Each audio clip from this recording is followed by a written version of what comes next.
네, 안녕하십니까. 네, 오늘 내일은 무더위에 많이들 힘들고 지치셨을 텐데 아무쪼록 저희가 오늘 준비한 자료를 통해서 웨비나 통해서 좋은 정보 얻어가시길 바라겠습니다. 네, 저는 한국외국포인트의 김경림이라고 하고요. 네, 오늘 바로 내용 시작하도록 하겠습니다. 먼저 오늘 저희 그 소개해드릴 타이그래프 소개에 앞서서 아마 저희 에어포인트라는 회사 잘 모르시는 분들도 많이 계실 것 같은데 간단하게 회사 소개 먼저 드리고 진행하도록 하겠습니다. 저희 에어포인트는 이제 2001년도에 마이크로소프트의 쉐어포인트 개발 파트너로 설립된 소프트웨어 전문 개발 기업입니다. 그래서 저희는 현재 이제 미국에 본사를 좀 두고 있고요. 저희는 이제 마이크로소프트 365 이전에 쉐어포인트 온프레미스부터 쭉 제품 관련된 제품 개발이라든지 서비스를 진행해 왔고, 이 클라우드 전환에 따라서 오피스 365 그리고 마이크로소프트 365로 전환되는 과정에서 현재는 이제 마이크로소프트 365 전문 솔루션과 서비스를 제공하는 기업으로 거듭나고 있습니다. 2021년에 나스닥에 이제 기업 공개를 좀 했고요. 저희는 크게 세 가지 영역에서 사업 분야를 좀 갖고 있다고 보시면 되는데, 첫 번째는 M365로의 도입 또는 전환 과정에서 마이그레이션 하는 부분들, 그다음에 두 번째 M365 도입 이후에 운영 관리 관점에서 실제 보다 효율적이고 생산성 있는 M365 운영 관리를 위한 사스 솔루션, 그리고 관련해서 변화 관리라든지 사전 진단이라든지 M365를 보다 효율적이고 안정적으로 사용할 수 있게 하는 그런 서비스들을 제공을 하고 있습니다. 저희가 보통 M365의 디지털 트랜스포메이션 저니, 보통 저희가 DT의 여정이라고 부르는데요. 저희가 말씀드린 것처럼 M365의 도입에서부터 내재와 고도화 과정에 이르기까지 기본적으로 저희가 사스 솔루션을 바탕으로 앞서 말씀드린 운영 관리, 효율성 확보, 디지털 생산성 측정과 같은 부분에 있어서 솔루션과 서비스를 함께 제공을 하고 있습니다. 네, 이제 본격적으로 오늘 이제 타이그래프라는 M365 데이터 모니터링과 변화 관리 성과 측정 솔루션에 대해서 설명드리도록 하겠습니다. 코로나 대유행이 잦아들고 재택근무에서 사무실 근무로 전환하면서 2022년 9월에 마이크로소프트에서 굉장히 재미있는 조사 결과를 발표했습니다. 코로나 대유행 기간 동안 온라인 기반의 업무 환경에서 업무 생산성에 대한 평가를 이제 조사한 결과인데요. 화면에서 보시는 것처럼 응답자의 성격에 따라서 굉장히 상반된 조사 결과가 나왔습니다. 이런 어떤 하이브리드 근무 기간 동안에 본인들의 업무 생산성이 어떠했느냐라고 물어봤을 때 대부분의 이제 실무 직원들은 약 87% 정도가 스스로 굉장히 생산적이었다라고 대답을 했지만 같은 질문에 대해서 관리자분들은 약 12%만이 생산적이라고 평가를 좀 했습니다. 그래서 이게 이제 영어 표현으로는 저희가 이제 프로덕티비티 파라노이아라고 좀 부르는데요. 사실 이제 모순점이 굉장히 좀 많이 나타나게 되는 거죠. 실제로 이러한 부분들을 이제 M365 도입이 본격화된 지난 2019년 이후에 뭐 국내를 기준으로 말씀을 좀 드리고 있습니다.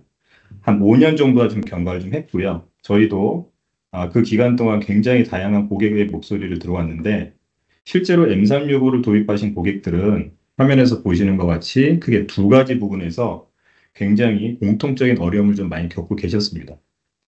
왼쪽에 보시면 특히 오늘 웨비나 참석하신 많은 분들이 M365를 운영 관리하시는 분 또는 M365 도입 과정에 있어서 도움을 주시거나 이런 파트너분들이 많으실 텐데 실적으로 M365의 플랫폼 특성이 보시는 것처럼 가장 어려운 부분은 일단 사용자가 많고 데이터가 굉장히 큽니다. 네, 그리고 데이터 생산 속도도 굉장히 빠른 반면에 테넌트 관리 센터라든지 그다음에 아이디를 관리한다라든지 그리고 익스체인지, 원드라이브, 쉐어포인트, 팀즈처럼 각 서비스에 대한 관리 센터가 굉장히 분산이 되어 있기 때문에 분산된 관리 센터를 운영하는 부분들이 굉장히 어렵다라는 부분을 많이 지적을 좀 하고 계십니다.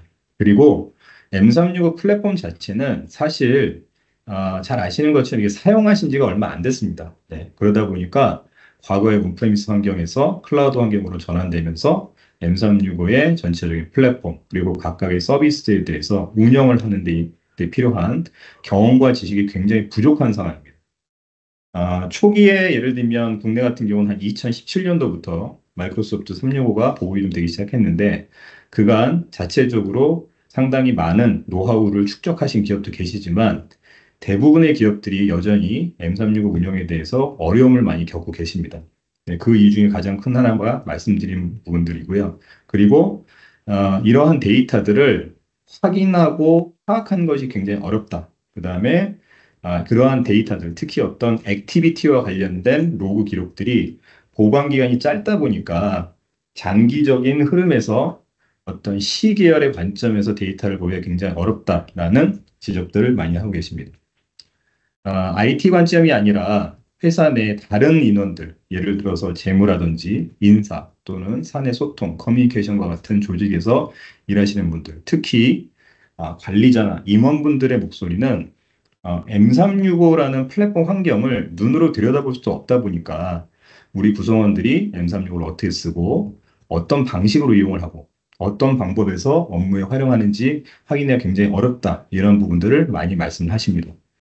그리고 M365 초기 도입 시에 M365 라이센스를 포함해서 초기 구축이라든지 관련 부과된 연동 개발 시스템 등에 상당한 비용이 투자가 되셨을 겁니다. 그래서 이러한 도입에 대한 투자 성과를 좀 측정하고 싶어 하시는데 이러한 부분들이 확인하기 어렵고 눈에 보이지 않다 보니까 특히 성과 측정이 굉장히 어렵다. 이런 부분들이 좀 있으시고요.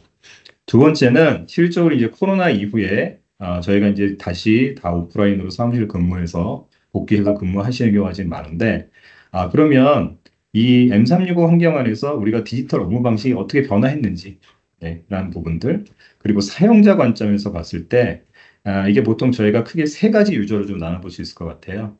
실제로 저희가 얼리 어댑터라고 부르는 굉장히 테크 세비한 인력들이 있는 반면에 또 어떤 세대 간의 차이에 의해서 좀 나이가 드신 분들 같은 경우는 새로운 기술이나 플랫폼을 운영하고 사용하는 데에서 좀 어려움을 겪으시는 부분도 있고 M365의 굉장히 많은 앱과 서비스가 실적으로 이제 쓰면 쓸수록 또는 계속해서 업데이트가 되는 부분이 있고 고급 사용 팁으로 전환이 좀 가져야 되는데 굉장히 기초적인 기능과 기술 측면에 있어서만 사용이 머무르는 이런 이제 비기너 형태의 모습들을 보이는 것도 굉장히 많습니다. 그래서 IT 운영 관점도 있지만 재무 또는 인사, 다른 조직의 인사 관점에서 봤을 때 이러한 데이터들을 확보하고 가시성을 갖는 게 굉장히 어렵다라는 게 공통적으로 M365를 도입한 고객들이 말씀하시는 어려움입니다. 그러면 앞서 말씀드린 이런 어려움을 극복하기 위해서 어떠한 데이터를 확보해야 하느냐라는 문제를 좀 고민해 볼 필요가 있는데요. 과거 온프레미스 환경에서는 각각의 독립된 시스템을 운영할 경우에 각 시스템에 대한 운영 담당자가 독립성과 전문성을 가지고 운영 업무를 진행을 하셨을 겁니다. 하지만 다양한 앱과 서비스가 존재하는 M365의 경우에는 서비스별 독립적인 운영도 필요하지만 서로 연결되어 있는 M365 플랫폼의 특성상 통합된 정보 파악이 대단히 중요합니다. 따라서 M365의 대표적인 서비스라고 할 수 있는 팀즈, 익스체인지 온라인, 쉐어포인트 온라인, 원드라이브 그리고 추가적으로 계속해서 확장되고 업그레이드가 되고 있는 다양한 서비스에 대해서 밑에 보시는 것처럼 크게 네 가지 형태의 데이터 파악이 되어야 앞서 말씀드린 운영 관리의 효율성이라든지 성과 측정 그리고 변화 관리 부분에 있어서의 개선을 가져올 수 있습니다. 첫 번째로는 이제 사용자 데이터입니다. 그래서 유저 비헤이비어라고 부르는 데이터인데 어떤 사용자가 어떤 식으로 데이터를 쓰고 있고 M365를 이용하고 있는지. 두 번째는 어답션 레벨입니다. 그래서 우리의 도입 수준이 어느 정도 돼 있는지. 실질적으로 M365 E3 같은 경우에도 라이센스 가격이 상당히 비싸지 않습니까? 근데 공이 예를 들어서 사무직 근로자의 경우에 E3 라이센스를 공통적으로 쓰고 있다라고 하지만 실적으로 E3 라이센스가 적용이 됐음에도 불구하고 실제 사용 수준은 여전히 익스체인지와 원드라이브에 머물러 있다라든지 그런 개인화된 또는 부서 단위 조직 간의 어댑션 레벨 자체를 파악하기가 굉장히 어려운 부분이 있습니다. 세 번째는 컨텐츠입니다. 클라우드 플랫폼은 기본적으로 두 가지 관점에서 첫 번째는 사용자 관점, 두 번째는 데이터와 컨텐츠 관점에서 운영 플랫폼을 관리를 해주실 필요가 있는데요. 우리 M365 플랫폼 환경에서 어떤 종류의 콘텐츠가 많이 생성이 되고 어떤 식으로 유통이 되고 관리가 되고 있는지 또는 어떤 콘텐츠들이 인기가 있고 어떤 콘텐츠에 대해서 반응을 보이는지 이러한 부분들을 파악이 돼야 앞서 말씀드린 조직 문화라든지 일하는 방식의 변화 측면에서 실적으로 앞으로 우리가 어떻게 나가야 될 것이다 라는 방향성 설계를 할 수가 있습니다. 마지막으로는 디지털 협업 수준이라든지 팀즈 같은 경우는 오늘 저희 이제 웨비나도 팀즈 통해서 지금 진행을 좀 하고 있는데요. 온라인 미팅이라든지 채팅이라든지 메신저를 통한 이런 다양한 협업 서비스를 진행하고 계시지만 실질적으로 그 안에서 우리 직원들이 어떠한 부분에 있어서의 연결성을 좀 가지고 있는지 어떤 구조의 협업을 가지고 있는지 이런 부분들에 대한 데이터가 확보될 필요가 있습니다. M365를 도입하실 때 대단히 큰 변화와 효과를 아마 기대하셨을 겁니다. 하지만 막상 M365 오픈 이후에 이전에 운영 관리 측면에서 경험하지 못한 굉장히 많은 어려움을 좀 경험을 하셨을 테고, 특히 관리자, 임원, 경영진으로 올라갈수록 M365에 대한 투자 성과 또는 일하는 방식의 조직 문화적 변화에 대한 실질적 성과를 확인하고 싶은 욕구가 굉장히 증가를 합니다. 그래서 아마 오늘 참석하신 분들의 M365의 고객분들도 많이 계실 텐데, 현재 도입에서 한 3년 정도 전의 시점을 봤을 때 M365 관리센터에 대한 어느 정도의 운영 경험과 지식 수준이 올라오신 수준이라고 판단이 되시면 아마 관리센터로부터의 정보들을 많이 파악하시려고 노력하실 겁니다. 하지만 M365 도입의 궁극적인 목표는 우측에서 보이는 것처럼 데이터를 통한 협업, 소통과 디지털 생산성 증대, 그리고 클라우드 플랫폼으로서의 비용 절감, 효과 등을 좀 추진을 좀 하셔야 되는데 이러한 부분에 있어서 필요한 앞서 말씀드린 데이터의 의미성이라든지 연결성, 그리고 사용자 경험을 기반으로 어떤 데이터와 생산성에 영향을 주는지, 그리고 이러한 통합된 디지털 생산성이 우리 사업 성과에 어떤 식으로 영향을 주고 있는지 종합적인 분석을 하기 위한 데이터는 M365 관리센터를 통해서는 얻기가 어렵습니다. 그래서 중간에 이제 데이터 장병이라고 부르는 중간에 이제 수집 라인이 하나 보이실 텐데요. M365 관리센터를 통해서는 얻을 수 없는 데이터들이 존재합니다. 그러니까 이러한 부분들 때문에 이제 앞서 말씀드린 M365에 대한 모니터링 그리고 데이터 분석이 갈수록 더 중요해지고 있다라고 말씀드릴 수 있겠습니다. 네. 오늘 뒤 세션에 실제 데모가 좀 준비되어 있기 때문에 제품에 대한 소개는 제가 간단하게 좀 진행할 수 있도록 하겠습니다. 파이그래프는 저희가 보통 M365 데이터 어널리틱스 솔루션이라고 부르고요. 크게는 세 가지 목적으로 사용을 하실 수 있습니다. 첫 번째는 성과 측정입니다. M365를 도입하신 이후에 우리 서비스 현황과 사용의 수준을 파악해서 우리 회사의 M365 기반의 전체적인 디지털 전환, 경험과 성과를 측정하는 부분. 두 번째는 M365 플랫폼 운영 관리 관점에서 M365 관리센터 기능만으로는 파악이 불가능한 사용자 관점이라든지 콘텐츠 관점의 다양한 데이터들을 확인해서 실제 운영 관리의 기초 정보에 대한 플랫폼으로 사용하시는 부분. 세 번째는 이제 변화 관리 부분입니다. 뭐 예를 들어서 간단하게 하나 말씀을 좀 드리면 실적으로 변화 관리를 일률적으로 패턴화돼서 진행하시는 경우가 많습니다. 그리고 보통 변화 관리하면 새로운 기술이 도입이 됐을 때 교육이라고 이해하시는 경우가 많은데 실제로 교육을 한다고 쳐도 M365 도입 이후에 사용자들의 사용 수준은 굉장히 다릅니다. 그러면 어떤 사용자들은 잘 쓰고 있고 어떤 사용자들은 잘 못 쓰고 있는지를 파악을 먼저 해줘야 되는데 실제 M365 내 네이티브 관리센터에서는 그런 차이점이라든지 유저 간의 패턴 분류를 하기가 굉장히 어렵습니다. 그래서 변화 관리의 기초 정보로도 좀 사용을 좀 할 수 있고요. 그리고 실제로 이제 저희가 타이그래프 솔루션을 통해서 인플루언서라는 그룹을 확인할 수 있습니다. 뭐냐면 M365를 굉장히 잘 쓰고 다른 사람들한테 인플루언스를 하고 또 기능을 제공해주고 다양한 반응들을 하는 이제 소위 말해서 파워 유저 그룹들인데요. 예를 들면 아마 코파일럿 도입도 요즘 아마 검토를 좀 많이 하고 계실 겁니다. 그러면 실질적으로 코파일럿에 대해서 파일럿 그룹을 운영하시게 되는데 그러면 누구를 대상으로 할 거냐라는 부분들에 있어서 여기서 보여지는 객관적인 사용자 데이터를 가지고 인플루언서 그룹을 설정해서 그들로 하여금 코파일럿을 시범 사용하게 하고 내부적으로 전파를 강화하게 하는 이런 방식이 효과적으로 사용이 될 수 있을 것 같습니다. 네, 저희 타이그래프는 이제 뒤에 이제 솔루션인데 실제 UI를 좀 보여드리긴 할 텐데요. 저희가 총 8가지 모듈 그리고 60개 리포트로 구성이 되어 있습니다. 그리고 각각의 리포트는 보이는 단순한 수치 이상의 의미 있는 좀 통찰력을 제공할 수 있도록 구성이 좀 되어 있고요. 보이시는 것처럼 크게 8가지 모듈로 구성이 되어 있습니다. 전체적으로 M365의 운영 환경을 조망할 수 있는 타이그래프 펄스, 그리고 각각의 팀즈, 쉐어포인트, 원드라이브, 그다음에 쉐어포인트를 추가적으로 좀 더 뎁스 있게 바라보는 타이그래프 페이지라는 모듈이 좀 있고요. 그리고 최근에 팀즈에서 이제 기업 내 소셜 커뮤니티 강화를 위한 비바 인게이지, 과거 이게 야머였죠. 예, 그래서 비바 인게이지에 대한 부분도 데이터를 확인을 좀 할 수가 있습니다. 파이그래프의 기본 구성 요소는 화면에서 보이시는 것처럼 크게 한 네 가지 정도로 구성이 좀 될 수 있습니다. 그래서 화면에 보이시는 것은 파이그래프의 펄스 모듈의 오버뷰 리포트를 보고 계신데요.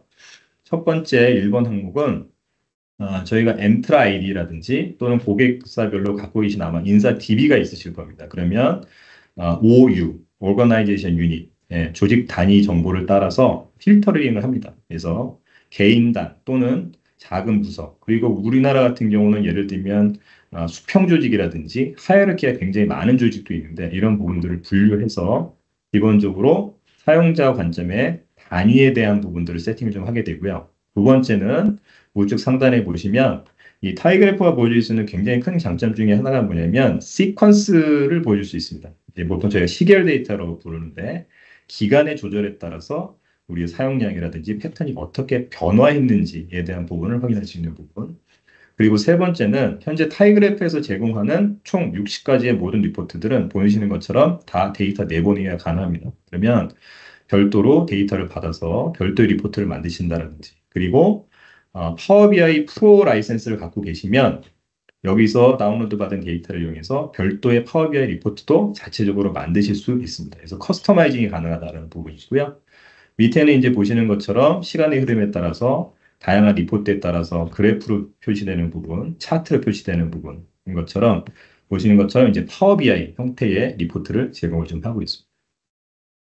파이그래프 아키텍처, 이건 이제 논리적인 아키텍처인데요. 예, 아키텍처에 간단히 설명을 좀 드리면 기본적으로 팀즈나 쉐어포인트, 비바 이런 것처럼 다양한 M365 서비스에 이제 액티비티 로그 값을 전 불러오고요. 그리고 M365 API의 핵심이라고 할 수 있는 이제 그래프 API를 통해서 그리고 앞서 말씀드린 인사 단위 조직 정보를 가져오는 엔트라 아이디 또는 인사 DB를 통해서 기본적인 기초 정보를 API 호출을 통해서 가져오게 됩니다. 그러면 파이그래프의 이제 데이터 엔진을 통해서 필요한 데이터들을 가공하고 그다음에 모아서 이제 추출하는 역할을 하게 되고요. 이런 것들을 중간에 Azure SQL을 통해서 하베스팅하는 DB, 그다음에 리포팅 DB로 나눠져 있고 실제 파워 BI를 통해서 데이터 시각화를 구현하는 체계로 되어 있습니다. 그리고 화면에서 보이시는 모든 아키텍처는 Azure 환경에서 서비스가 되고 있습니다. 네, 그리고 이제 제가 몇 가지 이제 리포트만 좀 보여드리고요. 실제 리포트는 저희가 실제 데모 사이트를 통해서 좀 더 자세하게 말씀을 좀 드리도록 하겠습니다. 첫 번째는 이제 운영 관리 관점에서 보이시는 것처럼 전체적인 M365의 우리 서비스 스토리지 사용량이라든지 그다음에 사용자들의 각각의 어떤 도입 수준이라든지 활성화 여부 등 M365의 사용에 대한 가장 기초적인 특히 테넌트 운영에 필요한 핵심 운영 지표들을 확인할 수 있는 이제 타이그래프 펄스라는 모듈이 있습니다. 여기 총 13개의 리포트를 좀 가지고 있고요. 이러한 데이터들이 물론 M365 관리센터에서 확인을 못 하시는 건 아닙니다. 네. 근데 이러한 데이터를 찾아보기 위해서 굉장히 어떤 데스 있는 거치고 또 굉장히 들어가서 확인해야 되는 부분이 있고 특정 리포트 같은 경우는 예를 들면 파워쉘 스크립트를 통해서 작성을 해서 뽑아낸 다음에 별도로 시각화 툴을 이용하신다든지 이런 부분도 좀 필요하시고 또는 아예 M365 관리센터에서 확인할 수 없는 이런 데이터도 상당히 많습니다. 우측 하단에 보시면 이제 재미있는 내용들이 좀 있는데요. 타이그래프 이제 쉐어포인트. 요즘 이제 쉐어포인트 팀즈를 많이 쓰시다 보니까 쉐어포인트 쪽에 데이터가 좀 많이 쌓이게 되는데 그러면 컨텐트 레벨에서 예를 들면 요 이제 리포트는 inactive 실제로 사용하지 않는 컨텐츠들이 어떤 것들이 있는지 잘 사용하는 컨텐츠들은 어떻게 있는지 이럴 경우에 사용률이 높은 컨텐츠들은 예를 들면 계층의 구조를 올려서 허브 페이지로 올려준다라든지, 예, 그리고 사용하지 않는 컨텐츠들은 아카이빙을 한다라든지 이런 정책적인 운영 관리 측면의 정책적인 변화가 필요합니다. 그래서 이러한 부분들이 있어서 이제 조치를 취할 수 있는 기초 정보를 제공하는 부분이 있고요. 두 번째는 이제 변화 관리 측면에 있어서 우리 이제 구성원들이 M365 서비스를 업무 환경에서 얼마나 잘 활용하고 있는지 개인별 또는 부서별 M365의 사용 수준 데이터를 분석해서 시각화하고 이 기초 정보를 통해서 별도의 커스터마이즈된 변화 관리 프로그램을 사용하시는 고객사도 있습니다. 그리고 이러한 부분들을 앞서 엔트라 아이디를 통해서 조직 단위별로 분류를 할 수 있기 때문에 조직 단위별로 좀 차별화된 교육 시스템이라든지 변화 관리 프로그램들을 가져갈 수 있는 부분들이 좀 있고요. 특히 이제 우측 하단에 보시면은 이제 지역별로도 나눠 볼 수 있습니다. 저희 이제 이 타이그래프를 사용하시는 국내 고객들 같은 경우에는 해외의 테넌트를 가지고 있는 국내 기업들도 상당히 많으십니다. 네, 그래서 특히 해외 테넌트에 있을 경우에 한국에서 관리는 해야 되지만 이거를 관리하시기가 사실 굉장히 어렵습니다. 그러다 보니까 타이그래프를 이용해서 굉장히 주요한 핵심 지표들을 파악한 후에 해외 테넌트를 관리하시는 목적으로도 사용을 하고 계십니다. 그리고 이제 성과 측정에 대한 부분인데요. 타이그래프는 단순히 어떤 사용량이라든지 이런 부분들에서 추가해서 하는 것뿐만 아니라 기본적으로 몇 가지 주요한 KPI 항목들을 좀 가지고 있습니다. 첫 번째는 이제 한 크게 세 가지로 좀 볼 수 있는데 첫 번째는 이제 MAE 스코어라고 해가지고 팀즈나 시험 포인트 내에서 활동을 어느 정도 수준까지 잘 하고 있느냐라는 부분들을 성과 지표로 활용하실 수 있도록 함수식을 통해서 스코어를 산출하는 부분이 하나 있고요. 두 번째는 이제 인플루언서 점수라는 게 있습니다. 기본적으로 팀즈를 기반으로 좀 하고 있는데 이 부분들은 이제 개인의 활동성을 좀 평가하는 수치입니다. M365에서 얼마만큼 활동을 열심히 하고 있고 다른 사람들한테 영향을 주고 있는지 이런 인플루언서를 파악해서 앞서 말씀드린 것처럼 이들을 통해서 전파 교육을 하실 수도 있고 새로운 M365뿐만 아니라 새로운 플랫폼, IT 플랫폼을 도입하실 때 이들을 기반으로 해서 전파 교육을 하는 이런 경우도 좀 보일 수 있습니다. 그리고 아직까지 이걸 통해서 이제 뭐 인사평가 수준까지는 가지 않으셨지만 이 인플루언서들에 대해서 예를 들면 보상을 한다라든지 포상을 한다라든지 이런 캠페인을 통해서 조직의 전체적인 디지털 생산성을 올리는 방향으로 활동을 진행하시는 기업도 계십니다. 그리고 제일 우측에 보이시면은 이제 팀즈 내 팀 및 채널 활동 등을 통해서 저희가 이제 DTS라는 게 있습니다. 디지털 트랜스포메이션 스코어로 부르는데 이것도 역시 앞서 설명드린 MA 스코어와 더불어서 개인 또는 조직에 있어서 전체적으로 우리 회사가 어느 정도의 디지털 트랜스포메이션 수준을 보이고 있는지 그걸 조직적으로 계량화해서 측정하고 평가할 수 있는 수치로 이용하실 수 있습니다. 네, 마지막으로 이제 최근에 추가된 코파일럿 모듈인데요. 코파일럿 역시 대단히 라이센스가 비싸지 않습니까? 그래서 아마 시범적으로 좀 도입해서 사용을 하고 계신 상황인데 현재 코파일럿에 대한 리포트는 계속 늘어나고 있습니다만은 현재 수준에 있어서는 전체 우리가 가지고 있는 M365 라이센스 현황이라든지 코파일럿 라이센스 현황, 그다음에 실제 이 코파일럿 라이센스를 사용하고 있는 사용자, 그리고 그 사용자를 실제 라이센스가 부여된 사용자와 적응 사용자로 분류를 합니다. 여기서 이제 적응 사용자들은 뭐냐면 앞서 말씀드린 인플루언서로 갈 가능성이 높은 사용자들을 먼저 발라내서 이 대상을 통해 가지고 향후에 코파일럿의 사용성이라든지 활용성을 높이는 작업을 좀 할 수 있는 부분이고요. 우측 하단에 보시면 실제 코파일럿을 어떠한 앱과 서비스에서 이용을 했는지 파악을 좀 하실 수 있습니다. 예를 들면 우리 회사는 코파일럿을 검색에 주로 많이 사용한다라든지 아니면 워드 앱을 통해서 어떤 문서 작업을 좀 많이 하신다는 이런 패턴을 통해서 향후에 코파일럿의 품질 결과를 높이기 위한 이 백엔드 단위의 작업을 어떻게 해줘야 되는지에 대한 어떤 인사이트 부분을 좀 제공할 수 있는 리포트도 역시 코파일럿이 제공하고 있습니다. 네, 여기까지 타이그래프 솔루션에 대한 전반적인 계획에 대해서 설명을 드렸고 이 다음에는 전체적으로 실제 저희가 데모 통해서 타이그래프 솔루션이 어떻게 보여지고 또 어떻게 이용할 수 있는지 또 설명드리도록 하겠습니다. 네, 안녕하세요. 저 에브포인트의 홍승기라고 합니다. 네, 제가 이전에 방금 설명드린 타이그래프 관련해서 저희 데모 사이트를 통해서 몇 가지 리포트를 좀 설명을 드릴게요. 먼저 이제 리포트 데이터를 먼저 설명드리기 전에 저희 타이그래프 아까 구성 네 가지 말씀하신 부분이 있는데요. 첫 번째로는 그 엔트라 아이디, 지금 현재 Azure AD라고 불리는 속성들을 필터해서 볼 수 있는 점이 좀 강점인데요. 먼저 여기 아래 보시면 이게 디파트먼트라고 되어 있잖아요. 부서를 기준으로 볼 수도 있고 실제 사용자 계정을 기준으로 볼 수도 있고 아니면 뭐 큰 그룹이라면 계열사 아니면 도메인별로 필터를 적용해서 볼 수 있는 이 기능이 가장 좀 강력하다고 저는 개인적으로 보고 있고요. 그다음에 두 번째로 말씀드렸던 게 저희는 시계열 데이터 그러니까 즉 변화량을 측정할 때 보는 데이터를 기준으로 좀 많이 보는데요. 예를 들어서 지금 제가 우측 상단에 이 데이터 수집 기간을 조정하면 이 수집 기간 동안의 데이터만 딱 보여주는 거예요. 그러면 제가 2024년 4월을 기준으로 한번 데이터를 보도록 하겠습니다. 지금 2024년 4월 한 달간의 데이터를 보고 계신데요. 4월 기준으로 보면 익스체인지 온라인 사용자가 3,200명인데 팀즈는 1,300명밖에 없어요. 이 의미는 익스체인지는 보통 대부분 다 사용하시는데 그 인원에 반해 팀즈 사용량이 굉장히 저조하다는 것을 알 수가 있죠. 네, 그리고 세 번째로 말씀드렸던 게 내보내기, 데이터 내보내기를 말씀을 드렸는데요. 저희가 보여드리는 이 모든 테이블 데이터는 우측 상단에 내보내기가 가능하고요. 이 내보내기를 통해서 기준을 정하고 그러니까 월별 데이터를 보관하실 수가 있어요. 뭐 4월 달에는 사용 현황이 이랬고 5월 달엔 이랬는데 이 4월과 5월을 비교해서 어떤 변화량이 있는지 체크하고 하는 정책적으로 계속 작업을 만들고 이 작업이 계속 진행될 수 있도록 사용하시는 고객들이 많습니다. 제가 말씀드린 이 변화량 그래프에 대해서는 저희 아래에 보시면 이 그래프에서 보통 이 변화량에 대해서 항상 측정값을 보여주는데요. 데이트 엑시스 이 메뉴를 보면 4월 같은 경우에는 한 달이기 때문에 위크 데이터로 보면 4월 첫째 주부터 둘째 주, 세 번째 주, 넷째 주 이 기준값을 통해서 셋째 주에서 넷째 주로 갈 때 쉐어포인트 사용자가 현저하게 줄었다는 걸 확인하실 수가 있죠.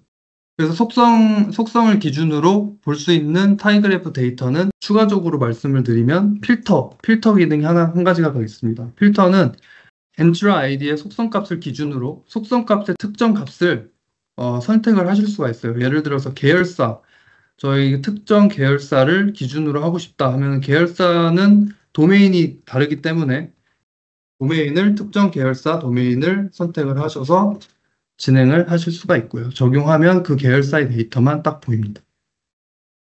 네, 제가 왼쪽 좌측에서 보이는 이 사용자 현황에 대한 설명을 드렸고, 우측에 테이블을 보시면 각 사용자별로 서비스 사용 현황이 보이는데요. 뭐 개별 사용자로 볼 수도 있고, 아까 디파트먼트를 기준으로 볼 수도 있다고 말씀을 드렸는데, 디파트먼트 기준으로 보면 어떤 디파트먼트는 사용률이 굉장히 높은데, 어떤 부서는 사용률이 굉장히 낮아요.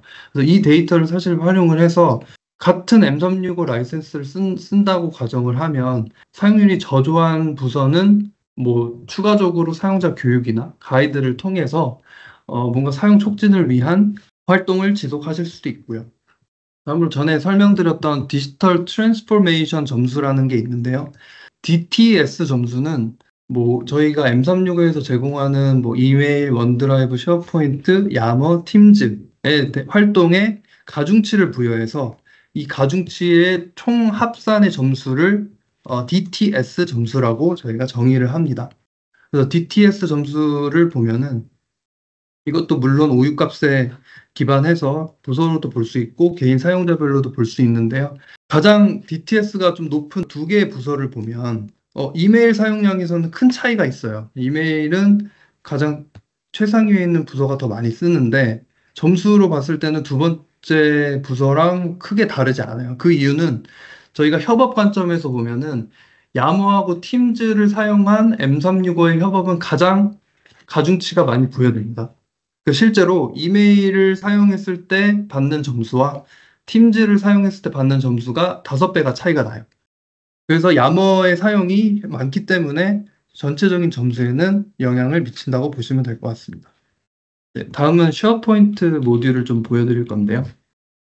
네, 기본적으로 뭐 M365에서도 확인은 가능하시죠. 뭐 쉐어포인트 사이트가 몇 개가 있고 각 사이트별로 용량은 어느 정도 쓰고 있고 뭐 이 정도는 다 확인이 가능하신데 뭐 저희가 추가적으로 좀 보여드리는 것들이 있어요. 그래서 예를 들어 쉐어포인트가 뭐 팀즈냐, 야머랑 커넥트가 되어 있냐, 아니면 순수하게 쉐어포인트 커뮤니케이션 사이트냐. 쉐어포인트 사이트 내에서도 모던과 클래식으로 나뉘기 때문에 종류에 따라서도 구분이 되고 있고요. 추가적으로 아래 테이블을 보시면 쉐어링 액티비티나 페이지 액티비티는 쉐어포인트 관리자 센터에서는 확인이 안 되는 정보라서 이 부분은 좀 추가적으로 확인을 하실 수가 있고 그다음에 사이트별로 AIP 라벨이 적용이 되어 있다면 AIP 라벨도 확인이 가능합니다. 다음으로 쉐어포인트 사용하시다 보면 하지 않는 사이트가 굉장히 많아지는데요. 그래서 저희는 90일이 사실상 지나면 90일 동안 사용하지 않았는데 다시 돌아와서 이 사이트를 사용하는 확률이 5% 미만으로 지금 보고가 되고 있어요. 그래서 사실상 90일이 지난 사이트에 대해서는 뭐 삭제를 하거나 아카이빙을 하거나 아니면 데이터를 뭐 다른 스토리지에 보관하거나 하는 정책을 수립하시도록 권장을 드리고 있습니다. 보통 쉐어포인트라고 하면 조직 내에서의 협업뿐만이 아니라 외부와도 협업을 많이 하는데요. 외부 공유가 열려 있으면 외부 쉐어포인트 사이트에 권한이 있는 외부 사용자들이 얼마나 활동을 많이 하는지, 누가 쉐어포인트 사이트에 접근해서 뭐 다운로드나 뭐 에딧이나 아니면 뭐 리드나 이런 행동을 많이 하는지에 대한 지표를 우측 하단의 테이블에서 확인을 하실 수가 있고요. 다음은 팀즈 모듈인데요. 이전에 설명 방금 드렸던 인플루언서 점수랑 MAE 점수 두 가지를 좀 설명을 드릴 텐데요. 인플루언서는 기준이 개인입니다. 개인한테 부여되는 점수라서 이제 개인 활동이기 때문에 팀즈 내의 활동뿐만이 아니라 다른 사용자하고의 상호작용까지도 이 지표에 합산이 되는데요. 그에 반해 MA 점수는 순전히 팀즈 내에서의 활동만 합산이 되는 점수예요. 그래서 예를 들어 MA 점수라고 하면 팀의 MA 점수가 나올 수도 있고요. 아니면 개인이 그 팀에 기여한 MA 점수가 따로 산출이 될 수도 있습니다. 다음은 네트워크 인터랙션 페이지가 있는데요. 전체적으로 보시면 굉장히 좀 화려한 이 네트워크 구성을 보실 수가 있어요. 그래서 좌측에 특정 팀을 선택하면 이 팀 안에서 이제 이게 인원인데요. 실제 5명이 있는데 선 굵기가 강하면 강할수록 이분이 이 팀에 기여하는 활동이 많다는 의미입니다. 그래서 팀별로 누가 기여도가 높은지 가시적으로 좀 확인을 할 수 있는 페이지라고 보시면 될 것 같습니다. 다음은 요즘 좀 많이 핫한 코파일럿 관련해서 리포트를 좀 보여드릴 건데요. 저도 지금 코파일럿 테스트 그룹으로 사용을 해보고 있는데 M365에서는 코파일럿 사용량을 보여주긴 합니다. M365에서도 뭐 라이센스가 10개 중에 몇 개 사용 중이고 이 정도는 M365에서 보여줘요. 근데 M365에서 못 보여주는 게 누가 얼마나 어느 어플리케이션, 어느 서비스 이것까지는 M365에서 확인이 안 되기 때문에 저희가 제공드리는 지표에서는 특정 사용자가 어느 어플리케이션 혹은 어느 서비스에서 이 코파일럿을 잘 사용하고 있는지, 몇 번 활용했는지 이 데이터를 보시는 게 코파일럿 라이센스를 잘 할당하는 데 많이 도움이 되실 것 같고요. 우측에 그래프를 보시면 워드 사용이 좀 압도적으로 많은 거를 확인하실 수가 있어요. 그래서 텍스트 기반을 사용하는 이 워드에서 코파일럿이 가장 잘 작동한다고 현재도 좀 잘 알려져 있고요. 저도 워드에서 좀 많이 사용을 하고 있는 편입니다. 다시 한번 오늘 웨비나로 귀한 시간 내주셔서 감사드리고요. 이상으로 저희 웨비나는 마치도록 하겠습니다. 네, 오늘 웨비나 참석해주셔서 감사합니다.